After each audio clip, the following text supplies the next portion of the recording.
Well, I'm Jack Nicholson. I'm a retired U.S. Army officer, and what I do is give motivational speeches around the country to all sorts of groups, telling them that the United States of America is the best nation in the history of the world, and we need to keep it that way. I was born and raised in the Midwest, oldest of 8 children. I got good enough grades so I could get into West Point, where I went because it was a free education. And it was kind of tough at first, but I really appreciated West Point while I was there, and especially after I graduated. 54 years ago, it was time for my classmates and I to select our branch. We were seniors at West Point. And the choices then were infantry, engineers, armor, artillery, and signal corps. And I asked to be assigned to the infantry. There was a tactics instructor there by the name of Captain George Patton, Jr., who asked a classmate of mine, "Do you think Nicholson would be a good infantry officer?" My classmate responded, "Well, I think so because he's dumb enough to be a good infantry officer." Had a couple tours in Korea and 3 combat tours in Vietnam. Served in Europe, in Germany, in Switzerland, served in the Middle East, in Lebanon. I was also very gratified to have been appointed by President Reagan as a strategic arms negotiator, spending most of my time in Geneva, Switzerland. Last year in October, I was awarded a Silver Star for some actions that occurred 45 years and 10 months before that. And it was for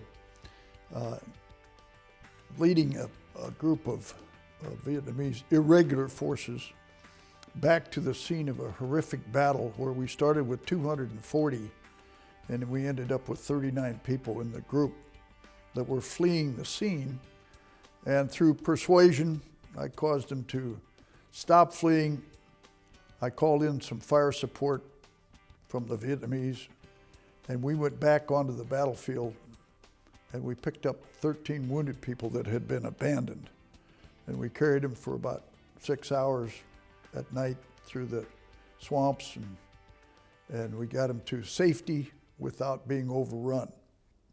When we were counterattacked and people were dropping all around us and fleeing, the officers, the Vietnamese officers, I was the only American there. The Vietnamese officers, they were taking their insignia off and throwing it on the ground. The people were throwing their weapons in the canal.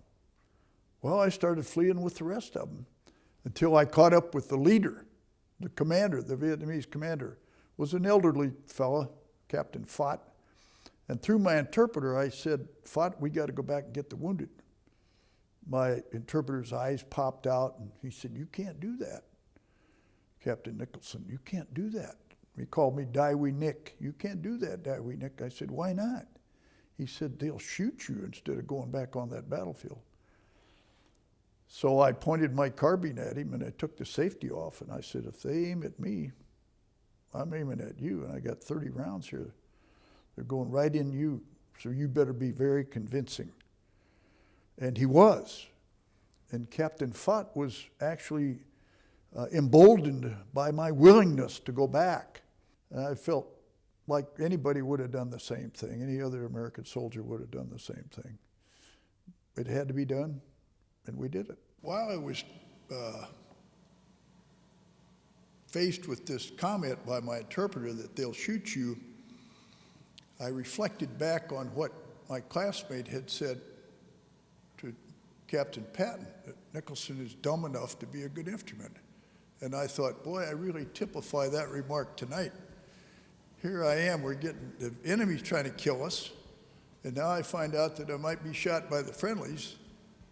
I'm about as dumb as anybody can get to be in a situation like this. My message is that the United States is the greatest nation in the history of the world, and we want to keep it that way.